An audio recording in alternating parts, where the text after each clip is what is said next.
Hello, everybody, and welcome to the Arts Funders Forum Remake the Model conversation series. Thank you so much for joining us today.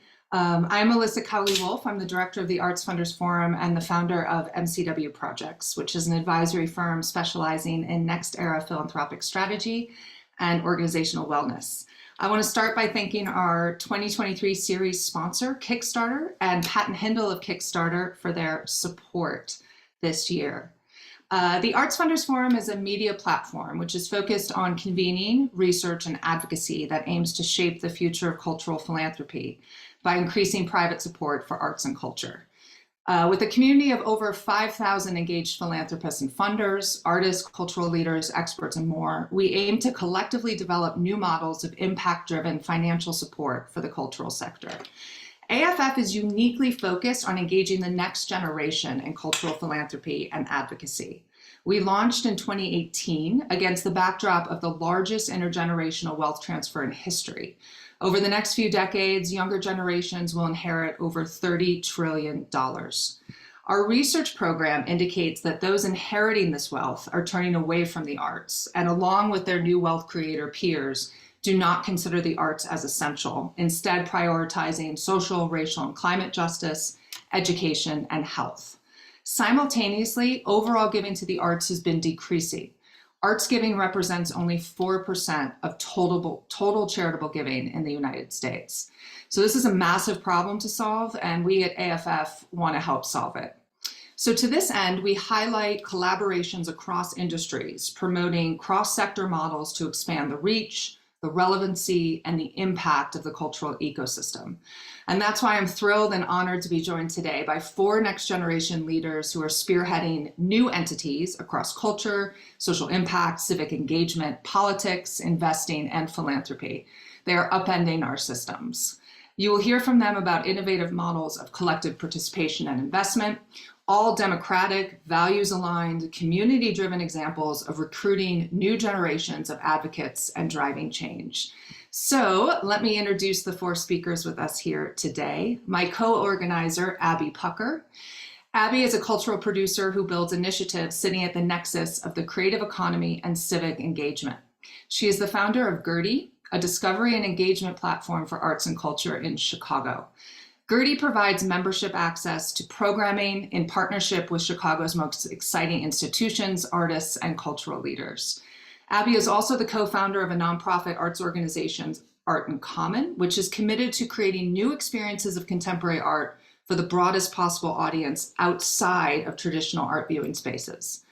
Abby is a board member of the Marshall Project, Pioneer Works, Ghetto Film School, and Run for Something.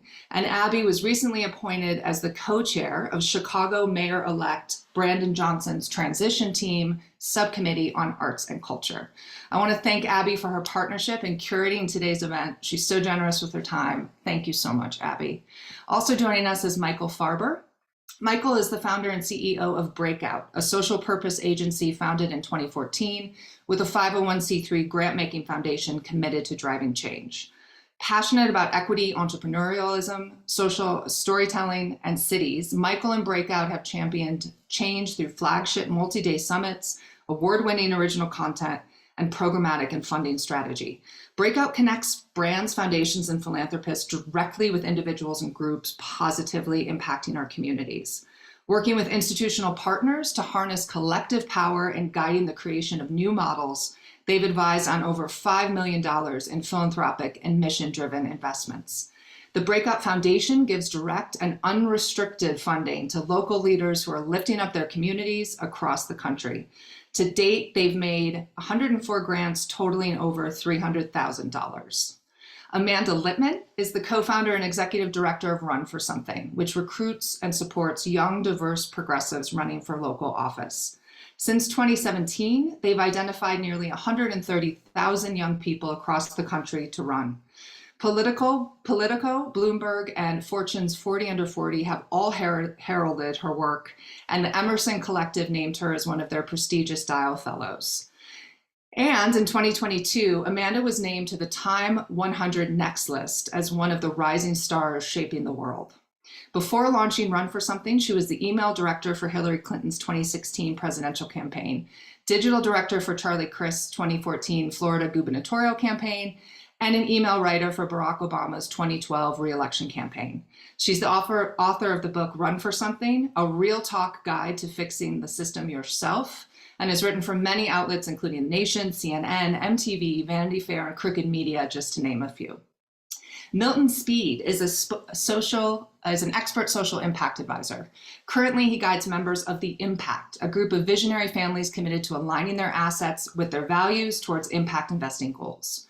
Just prior, at Silicon Valley Community Foundation, Milton advised companies such as Dolby, SanDisk, LinkedIn, Texas Instrument, and StubHub on their philanthropic strategies. In roles at the Epic Foundation, TED Talks, and Bank of America Charitable Foundation, he worked closely with CEOs to grow networks of charitable-minded entrepreneurs in America, helped Fortune 500 companies share their best ideas with the world, and crafted and executed community and employee engagement strategies. As the son of Jamaican immigrants, Milton has a personal commitment to poverty alleviation and developing partnerships that maximize resources and achieve greater impact. He sits on the board of several nonprofits, including the Philanthropy Workshop, the International Center for Research on Women, Equality League, the African Visionary Fund, and Seeds of Africa, to name just a few. Welcome to our speakers. And for our program, I will speak with our guests individually to learn about their models, and then we'll come together for a group discussion at the end. These will include audience questions, so please submit any questions you have in the Q&A box and for that section of the talk. So let's dive in. I'd like to welcome our first two speakers, Abby Pucker and Michael Farber. Hello. Hello, guys. How are you? Great. See you too. Good to see you too. Nice little Chicago reunion. We all met in Chicago. It's all happening. Yeah. Well, thank you for being with us today. I want to jump in. You've both built intersectional models with the GERTIE and Breakout platforms. I'd love for you each to describe why this type of model is essential and the impact it's had with your audiences and your investor engagement. We'll start with Michael. There we go. Abby and I were just going to have a showdown of who's going to speak first. Look, I'm, as Abby and the people on this call probably know, I'm pretty blunt with this. I didn't know what I was doing when we first started, first and foremost. So I wish I had all the answers. We started a next-gen leadership community. That's what Breakout originally was, right? It was breaking people out of their typical routines and silos. And we knew there was something really powerful about bringing people together, not the traditional kind of ivory tower retreat format. And we wanted to showcase cities and bring people into community. And I think very early on, when I think of intersectional, there's so many different ways that we can describe that, but we knew it was getting people from different industry disciplines, from different cities, from different power dynamics, and getting them all under one roof to really learn and grow with one another. And then, of course, we started with the events and experience model. But as we continued, we started introducing content and eventually funding as well. I can keep talking, but I'll let Abby kind of fill No, I mean, more. I think it's thank you for doing this, Melissa, and for sharing this space with us and allowing us to have this conversation, because I feel like I've had so many of these conversations with everyone in this, on this panel separately. And it's so cool to bring everyone together and also to have this recorded, because I can't tell you how many times I have a conversation with one of these people specifically, and it's like revelatory for me and totally shapes what I'm doing. And I'm like, I really, really should have recorded that. Like, where is the recording? So appreciate it. And thank you everyone who's here for being here. But yeah, I mean, honestly, Farber and what he has built with Breakout has been a big inspiration for me in what I'm building with GERTIE, in terms of, the ability to really build cross-sector sort of engagement and community like that's driven by arts and culture, but that really involves people in every sector, and the importance of having all of those people in a room to experience something together in real life and the change that can accelerate. So I started a spirit club in high school. That's kind of the genesis of GERTIE. And I've always been trying to sort of get back to that. People, I think people said, when I moved back to Chicago 2 years ago, you can't gather, diverse groups of people. Chicago is so segregated.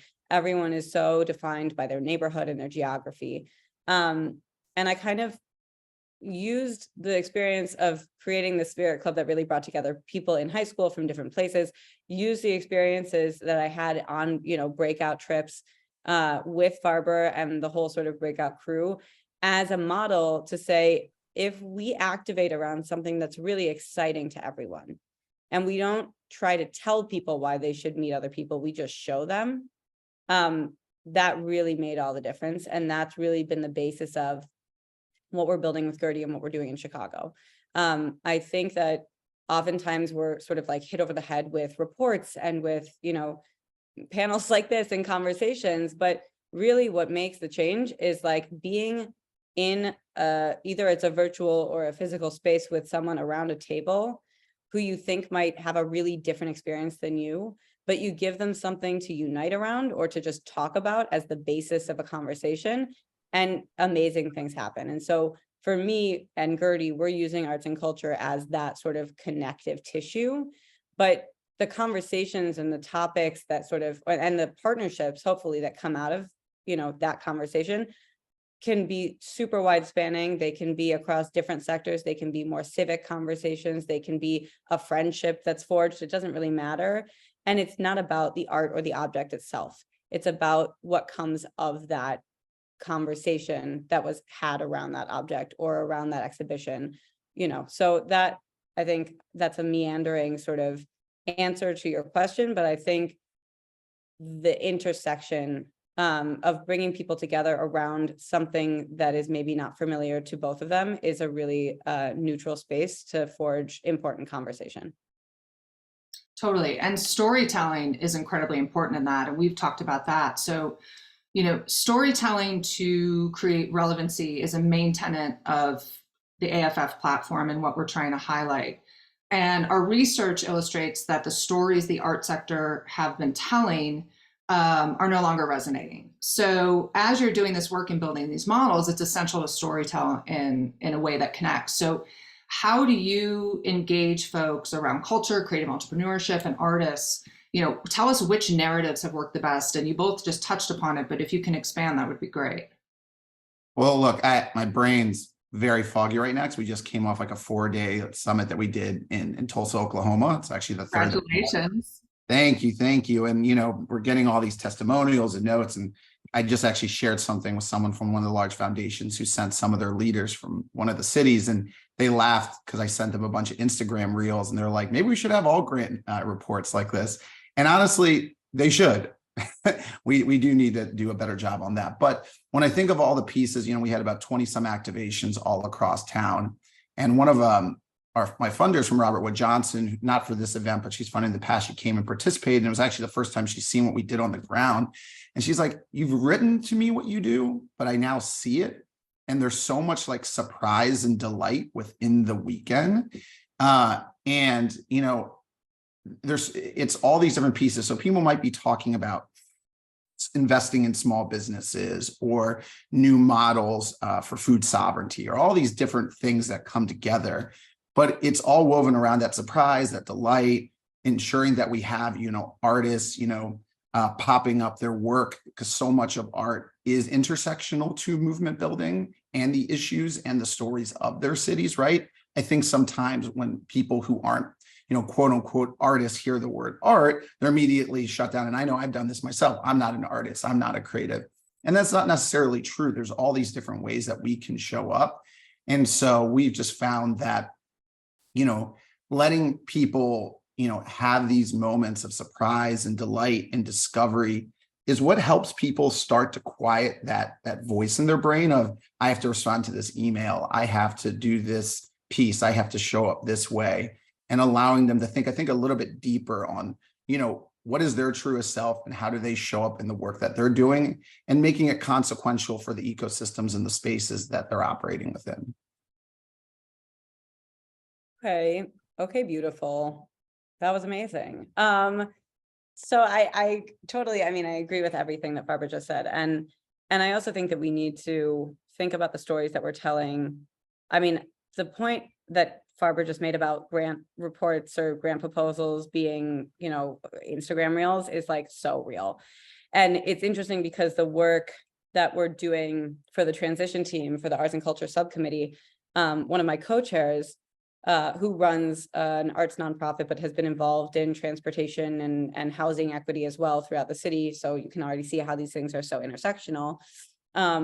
She said, I really actually think that we should do a 1 minute, we're submitting, you know, recommendations through a written report, but she said, I think it's so important that we do a video because people, the public who's going to see these recommendations, to be able to hold government officials accountable, they're not going to read a, you know, 30-page report, but they're going to watch a 1 minute video, or they're going to watch 10 1-minute videos, you know? So I think it's also so relevant, speaking of relevancy, to ask this question about how do we tell the stories of the impact?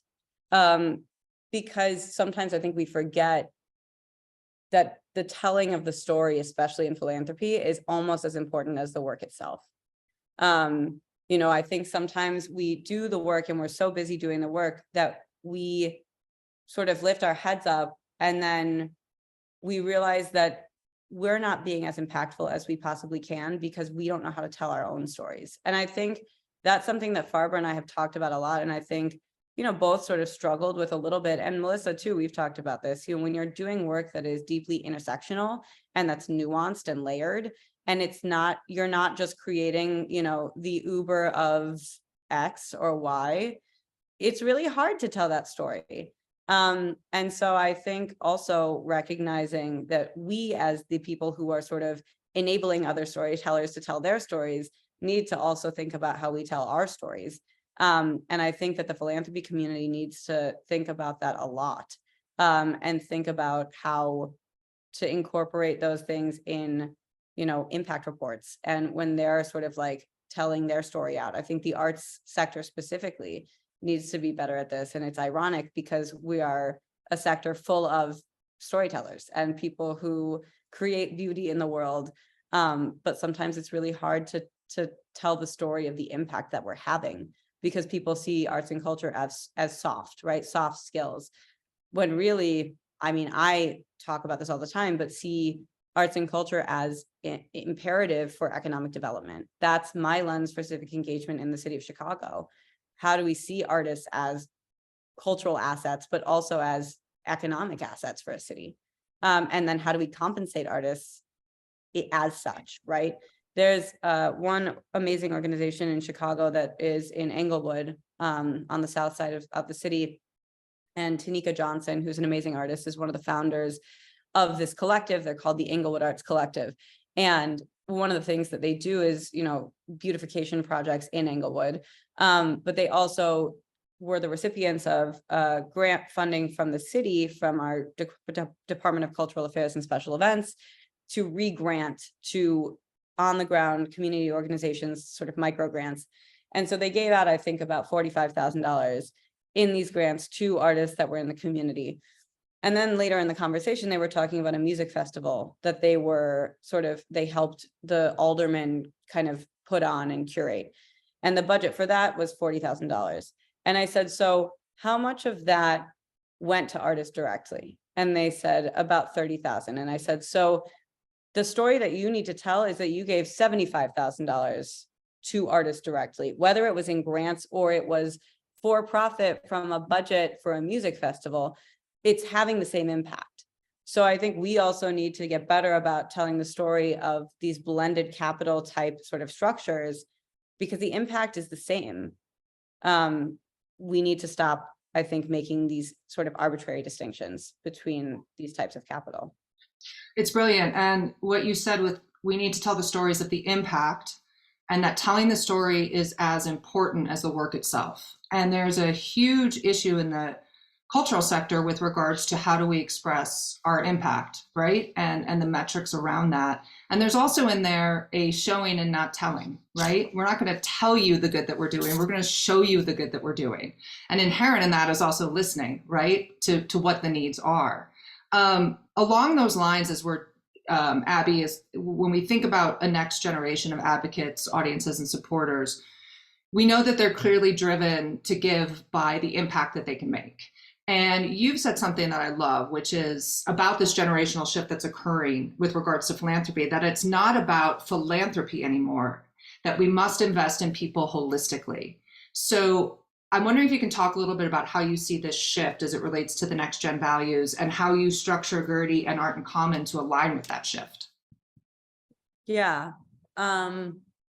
I mean, I think that it's very relevant to the work that Farber and I are doing together, which I know that we're going to touch on in a second. But, you know, I think that we have to get out of this construct of just investing in C3s, right? Investing in structures, investing in, you know, organizations and bodies of people that are doing amazing, impactful work. But oftentimes what they're trying to do is affect communities. Communities are not always most directly or best affected or impacted by organizations. Oftentimes it is the person who's throwing the block party, or it is the person who's sort of, you know, the unofficial mayor of whatever neighborhood it is. And so I think we need to rethink who we trust to make impact. And, you know, I think we need to evaluate those people and their individual impact in a community through trusting people in that community, not through whether they've been able to create an organization that has raised X amount of money and has gotten grants from other types of people to sort of verify it, right? I think obviously there's more inherent risk in that, right? Because you're leading instead of following. And I think people sometimes feel that there's a reputational risk associated with that, but you know, people are messy. Humans are messy. And so I think if we're really trying to create the most impact, we have to lean into the messiness, and we have to really develop relationships directly with people to really evaluate, okay, who is making the impact and where can my money be most impactful? And oftentimes that is directly investing in people. And that's what Michael and Breakout are doing, right? Which is why I love the partnership we're going to talk about. But Michael, you've noted that you recognize the stressors that can get in the way of impact and what traditional grant dollars do not cover. And that's why you invest directly in individuals, which relates to what Abby was saying, which is who is actually making the impact and can make the impact in communities.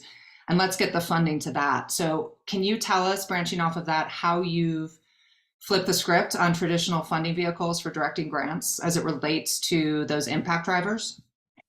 Yeah, look, I remember in our early days of building Breakout and just being in cities like Detroit and Baltimore, and, you know, having a drink with some of our friends, you know, maybe after an event or after meeting up with them.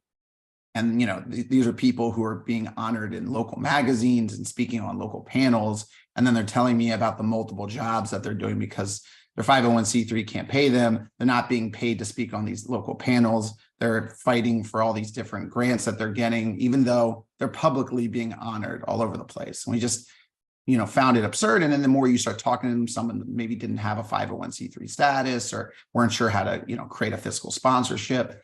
And quite frankly, they were just so head down in doing the work. And so we just felt it was just kind of absurd. And so we decided to launch our own foundation. And I think when people hear the word foundation, they just thought it came from some large entity because that's every other foundation. But basically it was a startup. You know, year one was $10,000. Year two was $20,000. Year three was $40,000. You know, last year we did about $155,000, and it's continued to grow. But the initial kernel was, let's just get money in people's hands as quickly as possible. So at first we already had a group of people we knew were doing great work. And so we were just asking, hey, if we gave an additional $1,000 or $2,500, what could you use with it? Of course, it was a million and one things, from, you know, paying my credit card to paying my rent to paying for space I needed to trying out something for the project. And, you know, in America, when it comes to for-profit startups, there's of course tons of money for people in their, you know, early time to figure out product market fit. But when it comes to philanthropy, for the most part, people are waiting for all the KPIs to show all the evidence-based blah, blah, blah. And, you know, it's like when there's great people that are already showing up in community, we need to be knocking down these doors for them and not the other way around. And so, look, we're small, we're a startup unto ourselves. We're trying to figure it out. We don't have gobs of money as we've been doing this, but we have been growing.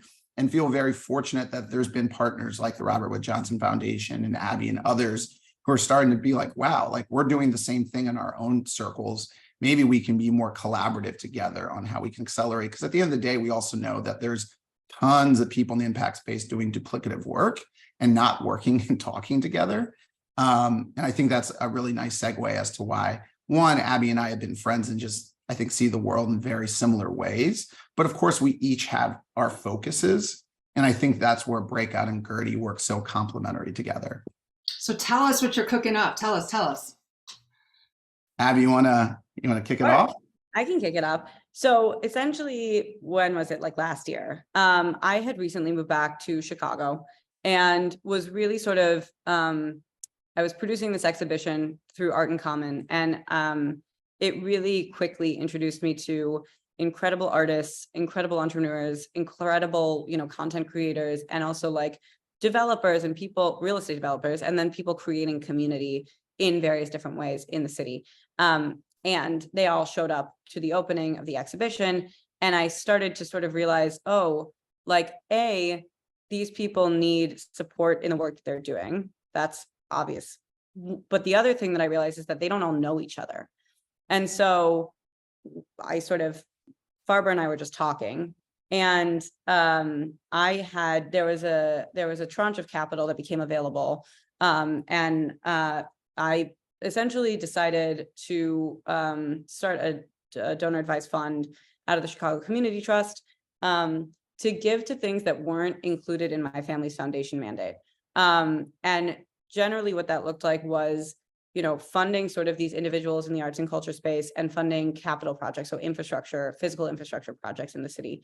And the reason I talk about that is because I think it's important. There's a conversation around DAFs and sort of like, are they good? Are they bad? Whatever. And as I've talked about it, I've heard a lot of people come to me and say, I've never heard like an actual good use case for a DAF. And this seems actually like it makes a lot of sense. So just in terms of also sharing things that maybe other people are in a similar position and are looking to sort of engage with DAFs or engage outside of their family foundations, I have found that really effective. And so come talk to me about it whenever. But back to Farber and our partnership. So we decided to direct $80,000, I think it was, for the initial, what we called the Chicago Community Fund, which was a collaboration between GERTIE and Breakout, and the Breakout Foundation.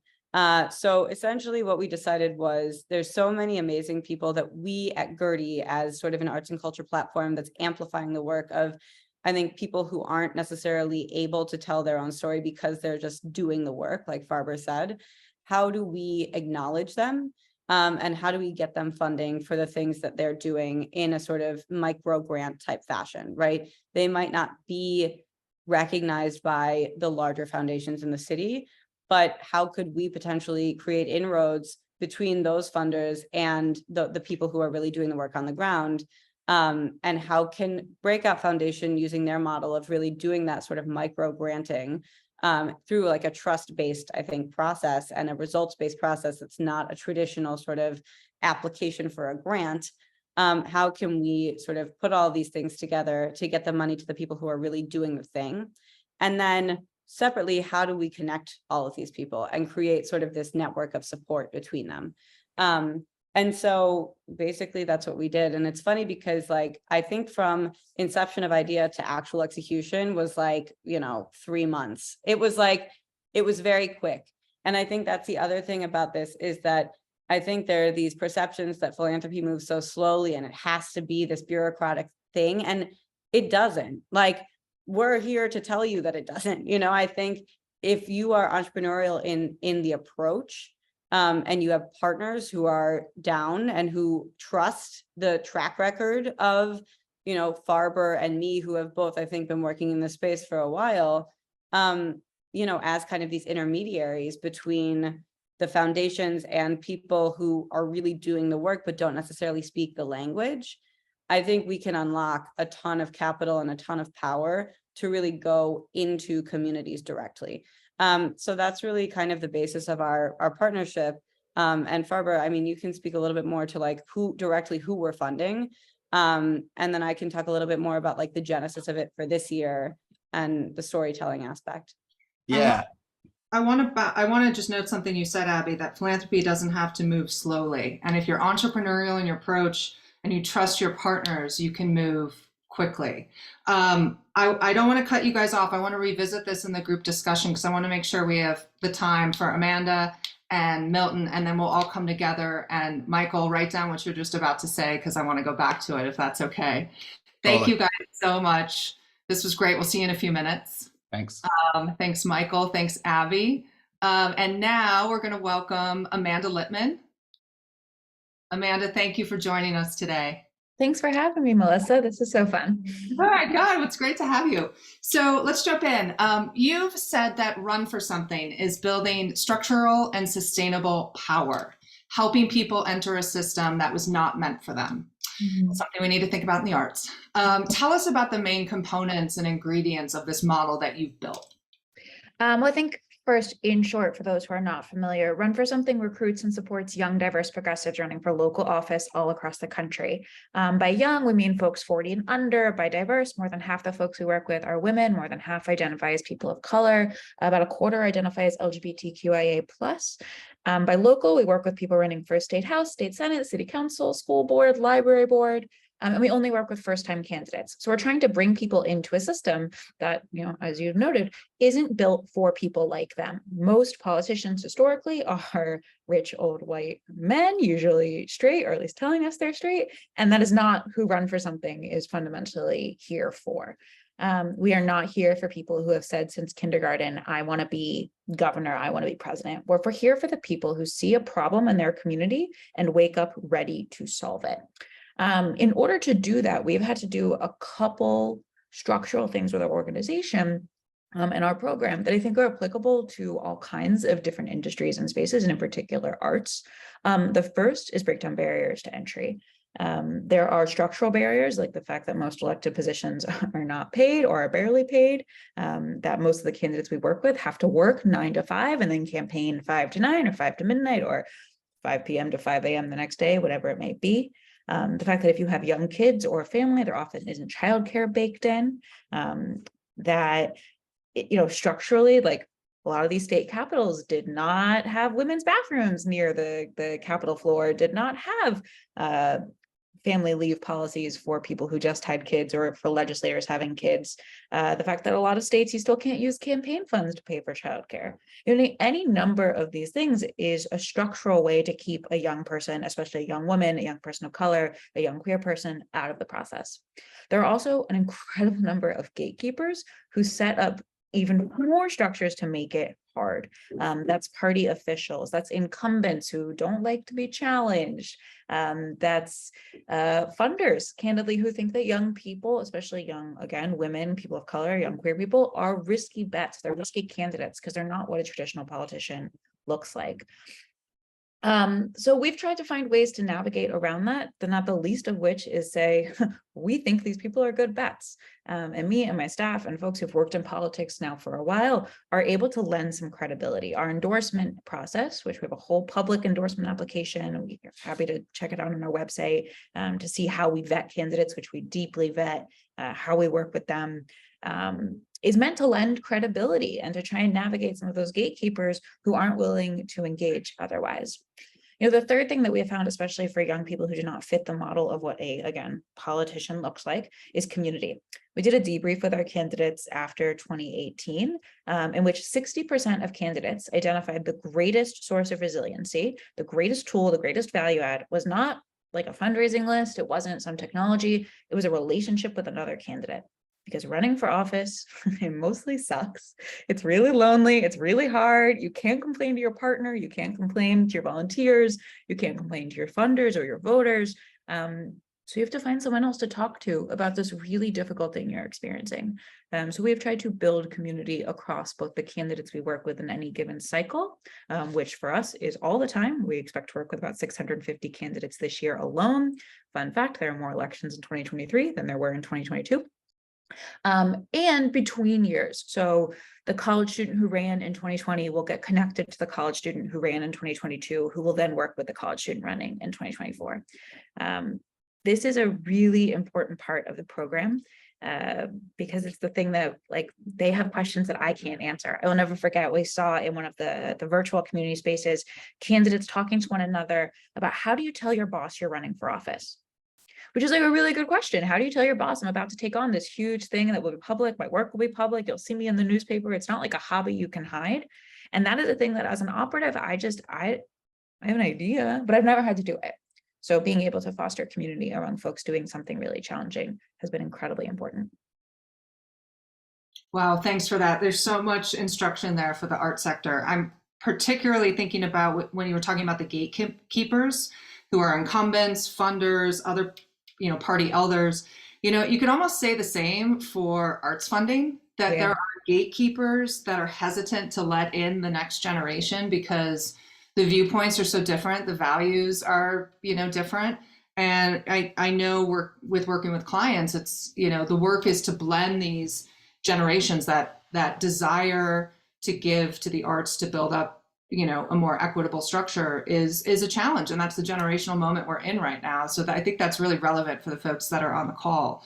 Okay, so you built this incredible platform. How are you engaging advocates and supporters in the organization?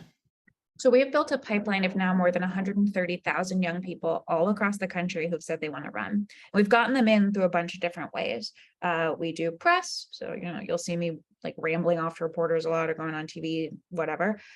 We had a podcast for a while. I wrote a book. We run National Run for Office Day, which is everyone's not fake holiday, getting folks to think about running for office.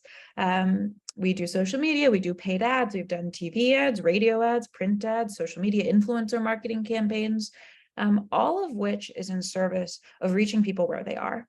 And we use real language. We talk like normal people. We try to democratize access to information, to give people the resources they need to get on the ballot. We have guides written in real people talk about how to file, that lawyers in every state have vetted for us and continually update.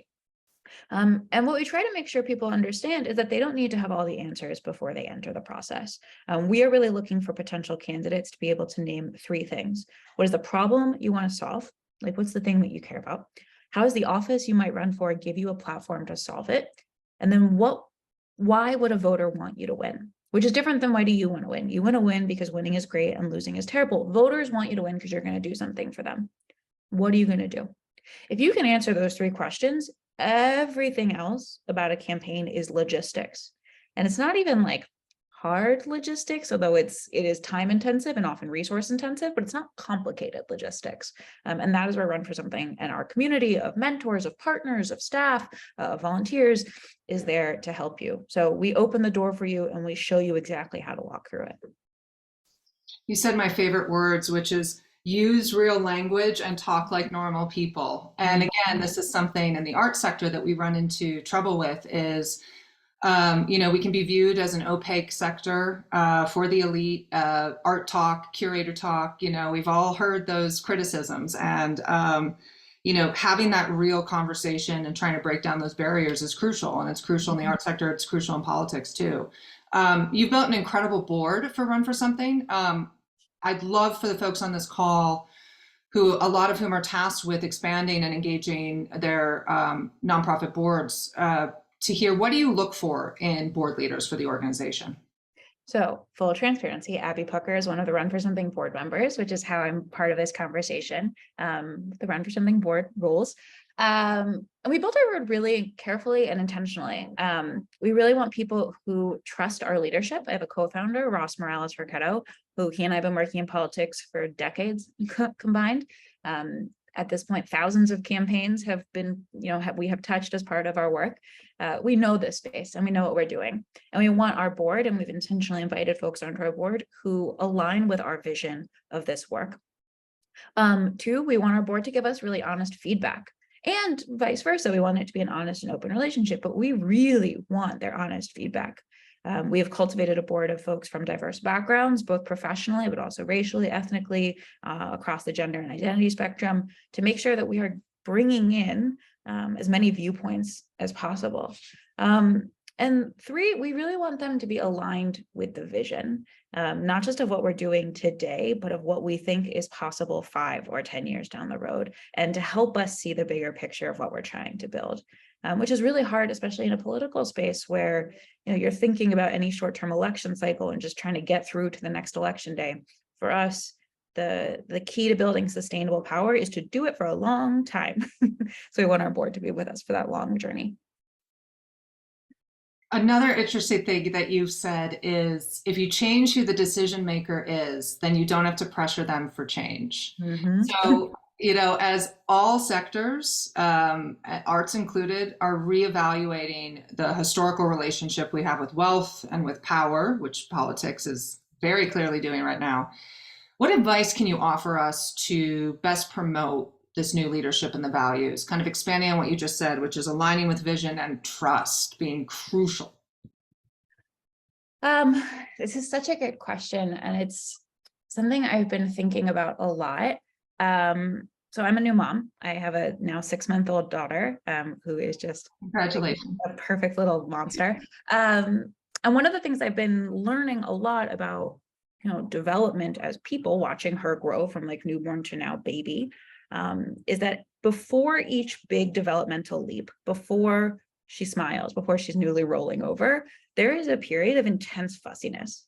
Like, she doesn't sleep as well. She's very grumpy. Like, she's a little drooly monster. She's grumps. Like, she's a little Grumpelstiltskin. That's what I call her with my husband. That period of grumpiness, of fussiness, is the process of change and growth. And on the other side of it is like joy in many ways, which is kind of a tortured metaphor for the process that we are all going through to grow and change and develop. The fussiness is part of it, and you have to embrace that and do it anyway, because you can't shortcut around it. There is no way to change that doesn't involve like weeping yourself to sleep, hypothetically. And the act of working towards it is inherently optimistic. That is the thing that I take such pride in my work in particular, but I think in all of this, this effort to bring new leadership in, it is based on the premise that a better structure, a better world, a better culture is possible, and that we can work to get it. So to understand that through that fussiness and through that discomfort, it's in service of something good, which is maybe not concrete and tactical advice. There's lots of tactics and ways that you could think about approaching this, but I mostly am finding it very helpful to remind myself that my personal discomfort with the change, we're growing as an organization, my daughter is growing as a person, our country is going through a messy place. Like, that's baked in, and that is the only way out for this is through. Brilliant. Thank you. We'll see you in a few. Thanks, Amanda. Now we'd like to welcome Milton Speid. Milton, thank you for being here. Hello. Yeah, thank you, Melissa, for having me. It's a joy just listening to Michael, Abby, and Amanda share their stories. This has been great. I'm having a ball, if you can't tell. So we've just heard about 3 innovative models. And so I want to talk with you about next-gen behaviors and investment strategies that can support those models, because you're the expert in this, and that how those next-gen behaviors and strategies can inform the philanthropic strategy at arts organization. The folks on this call lead those efforts. So for them to just drill down and hear, what do they need to know about what's going on through the minds of these folks who are going to support these strategies? So you work with the next generation of ultra high net worth leaders. And I should note here that we see this group in the same way. We see it as a philosophically aligned cohort that ranges in age, right? And that they want to give back in a meaningful way. They want to make an impact, and they want to make an impact in a way that really mirrors their values. Something you've said that I love is that next gen high net worth individuals are questioning the existing models, they're questioning their families, and they're questioning themselves. And you've noted that they use the pandemic to ask, what can we do differently? So can you tell us more about this questioning and the desire they have to reinvent? Yeah, and thank you for remembering our initial conversation. Just for a little bit of context, I work with the Impact. It's a network of 80 families from 20 different countries on 5 different continents, all with a desire to do more impact investing more effectively. And in learning and spending time with many of the families, you start to realize that it is natural for them to question things, to question the way that we are operating, to question their own family values, question existing models, especially during the pandemic when everything was on display. A lot of the social inequalities and inequities were on full display, and you could not come out of the pandemic without questioning why things are the way they are, but also questioning your own role in contributing to the way things are, and also your own agency in shifting the change or changing the models. And I keep thinking a lot about the wealth transfer that's happening in the next 25 years. $68+ trillion is going to be transferred, and that money will be inherited by the Gen X's or millennials. Majority of them are women and girls, and they think about the world differently. They invest differently, and they're much more collaborative. So when Michael and Abby talk about trust-based philanthropy, you're seeing much more of a desire to wanting to be closer to the problems that they want to solve and work more collaboratively with those partners. The other thing too is you have ultra high net worth individuals and families. They are thinking oftentimes about how to create new systems, how to pioneer models that have never existed before, because that's just part of their DNA. Many of the families who have been who've contributed to building cities and states and even countries pass along that same mentality to the next generation. And you're seeing it with Abby, thinking about why are we investing the way that we are investing? Why is the philanthropic system the way that it is? And piloting a new model using her resources. So that mentality, you're seeing it more and more, and you're seeing a much more greater shift in that way. We're also seeing it with new wealth creators, right? And this is the conversation we have around Silicon Valley, is they want philanthropy to kind of create philanthropy that mirrors their image, right? As entrepreneurs, as innovators. So there's this whole shift happening that really aligns with those next gen values, both with those that will inherit and those who are the new wealth creators of this century. So brilliant. So, you know, I think about the immediate and specific ways to create systems change in arts and culture, and how those immediate needs align with the next gen values that you were just talking about. You've told me about some of those opportunities that you'd see, and I'd love for this group to hear your thoughts on that. Yeah, I think, you know, in the interest of time, I'll focus on one in particular. And that's how art institutions, and more specifically how museums, are leveraging their endowments. Laura Callahan and the Upstart Collab team, they did a study back in 2022 where they surveyed 61 different museums in the US with a combined assets around 10 billion. And they found that only 31% are currently investing with an impact investment strategy. And only 35% of them have a woman or a person of color as a fund manager overseeing their endowments. And Laura asked, you know, several questions going back to that, the mantra of asking questions.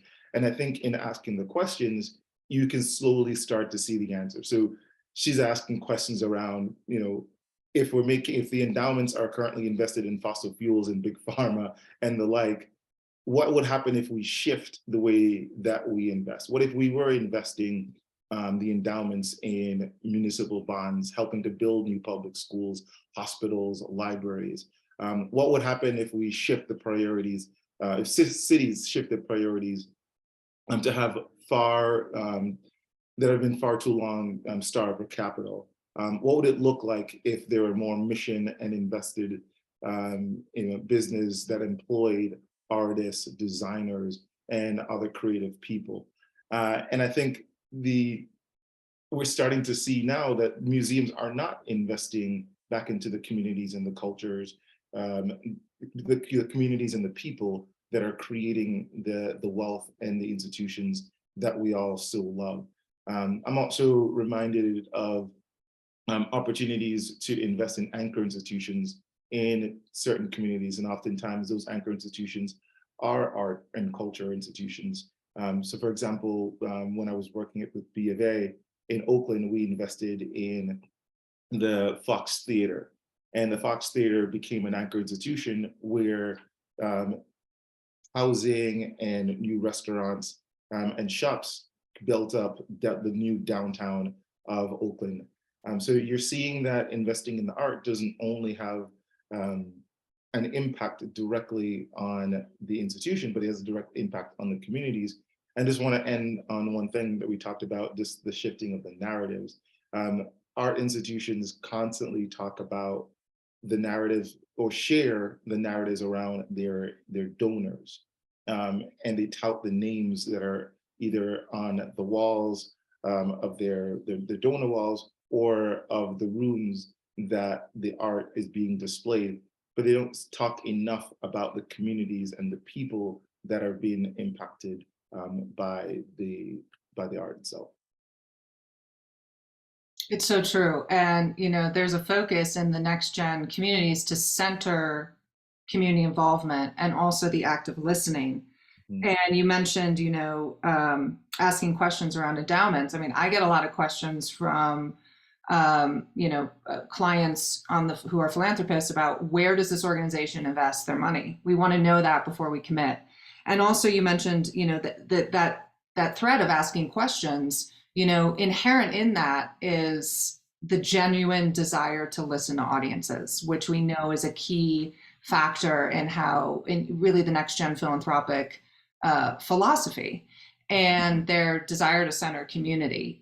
You mentioned narratives, and I want to ask you this question, which everyone in the art world wants to know, or they should want to know, which is, why are the arts not a bigger philanthropic priority for the next generation? And you heard the stats at the beginning. Tell us what's going on. Yeah, and I think, you know, that number that you mentioned, 4% of all funding goes to our institution. I think when we say 4%, it's also important to put a number next to it. So in 2021, $485 billion were gifted to all charitable organizations. And that 4% is 23 billion. And I have nothing against the institutions that receive the majority, but in comparison to religious organizations that receive over 130 billion in philanthropic assets, I think it's important for us to ask the question, what are the other institutions doing well that the art community can model after? And in particular with the next gen, who will be the inheritors. And we talk a lot about when our institutions are reaching out to the next gen, is to really connect with them on what is the need, or what's the need of the community that institution has identified, where this next gen can make an impact, can have a difference, versus just going after versus following the old models of inviting individuals or next gens to become part of boards strictly because of who their families are and their connection to the art space. But I think when you center the community and you ask the question, how can I, or how can you leverage, you know, your skills, your passion to help address a certain issue, I think you get much more buy-in versus only focusing on the name and their ability to help you fundraise. Brilliant, thank you. Let's get our other panelists up to join you here, Milton. And I want to launch a conversation off of what you just said, because you said, you know, what are the other sectors doing better? And we've heard now 3 examples of models that are more community-centric, they're more democratic, they're particularly aimed at, you know, establishing a values-aligned system. So I'd love to hear what, launching off of what Milton said, and really this question of why is Next Gen not giving more to the arts, to have you all jump in and talk about what you're hearing, but also some remedies for those on the call of how they can position their organizations, their missions, and their visions. As Amanda mentioned, I love this. We want people who are vision aligned with us, not in 15, not in 2 years, but in 20 years. So opening up the floor for you brilliant folks to jump in for Milton's last comment. I mean, I'll go. I think part of it is because of what we talked about before, the storytelling around the arts and what the arts means. I mean, to me, you know, so Amanda shared, I'm on the board of Run for Something. I mean, the arts is political. The arts is about investing in cities. The arts is about civic engagement. Like, I think the work that Milton sort of referred to, that Laura Callanan is doing with Upstart Collab in the, you know, more sort of mission aligned, like for-profit investing space, is so indicative of this. She is basically trying to create what gender lens investing did, you know, 10 years ago. She's trying to do that for the creative economy.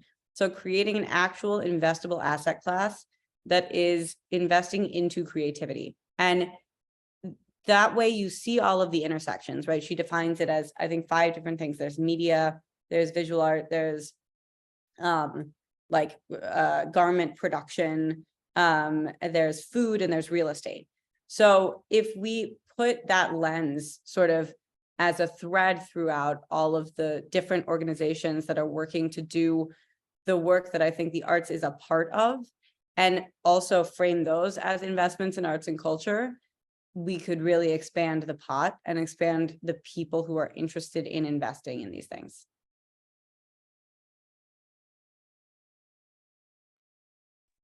You know, by saying the arts are inherently political, yes.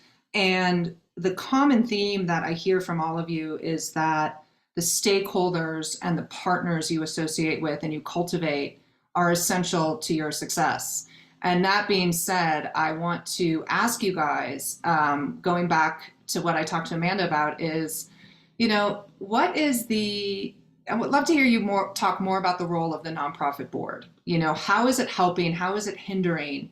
And given that you all have developed platforms that create these trust-based, authentic partnerships, what advice do you have for those on the call in the art sector about how to build those, you know, stronger trust-based relationships going forward?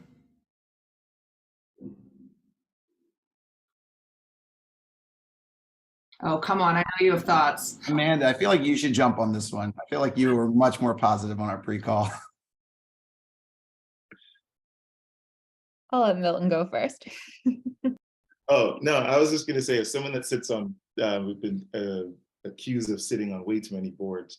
I would say, honestly, is to engage the person or engage anyone who you're interested in joining your board at the issue area, at the level of the issue. Focus so much on how can we work together and collaborate to solve a particular issue that I know that you're passionate about. And nurture those relationships. It doesn't always have to be that they attend every single meeting, but I think it's important to outline an easy on-ramp for them to be engaged, and also to honor the fact that if they're not fully engaged every waking moment, that doesn't mean that they're not aware and are interested. Life happens to all of us. And there will be moments where you're fully engaged, and then there are other moments where you're playing much more of an observing, being educated role. It's totally true. And I wonder if the stories that we've been telling about board involvement and governance are part of the problem, going back to storytelling. Abby's noted that, you know, next geners can sometimes miss the opportunity to have that impactful role in governance, right? That there's a misunderstanding around what governance is, and that you actually have the opportunity to impact an entire city and an entire ecosystem. Abby, if you can tell us a little bit more about that and some changes that you would like to see happen. Yeah, I mean, I think like what Milton just said, right? I mean, you have to meet people where they're at. You can't come to someone and say, we expect you to do X, Y, and Z work for free just for the, you know, just for the like bragging rights of being on this board. That doesn't cut it anymore. Like, because I think also next gen individuals, especially people with either like a lot of cultural and community capital or actual financial capital or both, you know, it's like, that's an expenditure of time and energy. And that needs to be like compensated in some way other than just social currency, right? It's just like how we can't pay artists in amplification. Like if we're going to be supporting artists, we have to pay artists in money because social amplification doesn't pay rent. So I think we need to, if we want to change the governance structures and we want to change who's on boards, we also have to think about compensation for nonprofit boards in different ways and addressing different people's needs in different ways. So I think if we want true diversity on boards, that's not just, you know, diversity in the way that someone looks, but diversity in lived experience, and experience in general, that's something that we need to really think about. So yeah, that's my, I mean, I also think, sorry, one other thing that I kind of didn't say before, but want to say is, in terms of the messaging around the arts, and it relates to governance in some ways. You know, with GERTIE, one of our sort of challenges has been that we are a sort of a model that is, we are a for-profit company. A lot of people see the arts as only investable in a philanthropic sort of lens. And what we're doing right now is going to businesses, large corporations that have a ton of employees or a ton of clients that they want to engage in different ways, and really sort of trying to have them invest in the city in different ways. And we're trying to say, hey guys, like, what if you actually encouraged your employees or your clients to go and patronize these places instead of just slapping a, you know, tax deductible donation onto a museum wall, right? Like, I think also thinking about the ways in which this funding affects people and it affects these institutions in a more strategic way would really be helpful to the whole ecosystem, right? It's not just the big institutions that need support. It's also, they also need people to be going there. And the people who they're following, who are telling them to go to these places, they need the support too for doing the work of doing that audience development for those institutions. So I think some of those people who are doing that natural audience development, who are becoming ambassadors or influencers for these different sectors, for arts and culture specifically, those people should be acknowledged by also being elevated to the sort of level of board member, right? That's another way to sort of include these people in your process in decision making, so that people who are actually getting the people to come and fill butts and seats and do that work for you are also helping craft your strategies. Amen. And just to build off of what Abby said, and I think Abby herself is a really good example of this with her work with the Chicago Mayor's Office. You say governance, my initial thought is government, where my lane is. And government is the other funder of the arts. It's not, it's philanthropy, it's corporations, and it's government. Some of the best art we have seen has been public works. Some of the most, the biggest portions of many museums and cultural institutions comes from government. And there's a reciprocal relationship between the two. Some of the most engaging television and movies and books is about especially local government. I think I brought up in one of our earlier conversations, like Gilmore Girls is a show about local government. Parks and Rec is a show about local government. Jaws is a movie about a mayor. There is, in every possible, once you start looking for it, which I do as a professional habit, there is a story about government, especially local government and community government, in so much art of all forms that helps create a story and the narrative around the way people understand democracy writ large. And the space needs to be reciprocal. And I think this is something that a lot of, at least in my experience, a lot of folks who are really engaged about arts don't always understand, which is that elections and C4 and political funding is part of that process. Even if it feels slimy and icky, or maybe not beneficial or legally possible through every source of funding, there is a clear political platform designed to squash the arts, in part because so many artists are young people, people of color, queer people, immigrants, from trying to disrupt the status quo. And there is a political platform designed to kill that, whether it's cutting the budget for the NEA or yanking museum and cultural institution budgets, or literally on a very small scale, deciding they're not going to fund the painting of that mural in the downtown. All of that is meant to squash dissent. So as you think about how to help support arts funding in a way that isn't just philanthropy and isn't just museums, electoral politics is another inroad here, even though it doesn't always feel comfortable. I love it. I feel like that's a really good place to end. However, because I want to be cognizant of everyone's time, we've gone over the hour, but no one's really dropped off the call because you guys are so interesting. I want to give you all a chance to offer, any last words today, any last thoughts, go off of what Amanda just said, which let's make that into a slogan for the platform here. So any last thoughts from all of you before we call it a day today? I need you all back for like 6 hours, please. The one thing I just want to say is every city in America who's, whether right or wrong, and trying to have their startup moment, they're building out angel networks, right? Every city has a certain group of people who've made money maybe in more traditional ways that aren't a part of startup ecosystems, but are critically important for startups to get money to test out their ideas. We don't really see that in the same way when it comes to philanthropy and cause-based things, right? Pretty much everyone's at the behest of some larger philanthropic institution. And I know what Abby and I are trying to solve for is being in that early stage. But regardless of us doing that, I would just say that this is something that really radically needs to change, because otherwise we know there's only a certain type of person who's going to get to the other side of getting those bigger dollars, because in the beginning you basically go broke or already broke to begin with. And so it's all about how do we fill in that early rung of philanthropy, especially because at the end of the day, this is a very slow moving base. And a lot of these next gen aren't Abby. They're listening and they're listening and they're listening, but it's going to take a little while for them to actually act. And so my hope is others that are seeing the work that Abby is doing, being early to the party and being intentional, will create a bit more of a movement, but we really need people in this early tranche of giving. I'm so glad you brought that up, Michael, and it's something we've talked about. And you've mentioned that we need, a longer runway in the nonprofit sector, and that there is this, the for-profit sector being better with failure than the nonprofit sector, which is kind of crazy when you think about the arts and culture nonprofit sector, because for a sector about creativity involves failure, but we are so risk averse in the sector.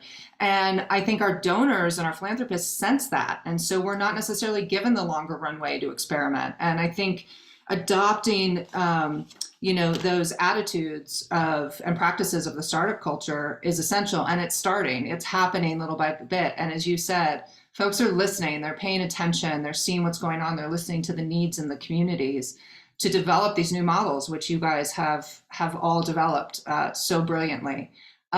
So if there's nothing else anyone wants to add, I think we will wrap it up. Again, I want you guys back. We need more time with you. Thank you all so much for being here today. This has been an incredible discussion. Abby, Michael, Amanda, Milton, you guys inspire me, you energize me. I want to thank you for your generosity of time, of energy, of spirit, and acknowledge the incredible work that you're doing. Thank you for being here to talk with our group. Abby, thank you again for your partnership and for curating today's discussion, introducing me to some new brilliant folks. And I want to thank today's event producer, Hadley Mitchell of M+D, who's behind the scenes here. I want to thank the Arts Funders Forum Advisory Board. They provide incredible counsel to our platform. I want to thank Kickstarter again for their support. And to my steadfast AFF partners, Sean McManus and Brett Dobbs. I want to thank you all for joining us today. Please stay in touch with us on Instagram, LinkedIn, or via email at info@artsfundersforum.com. Again, thank you guys. Have a great day. Take care of yourselves.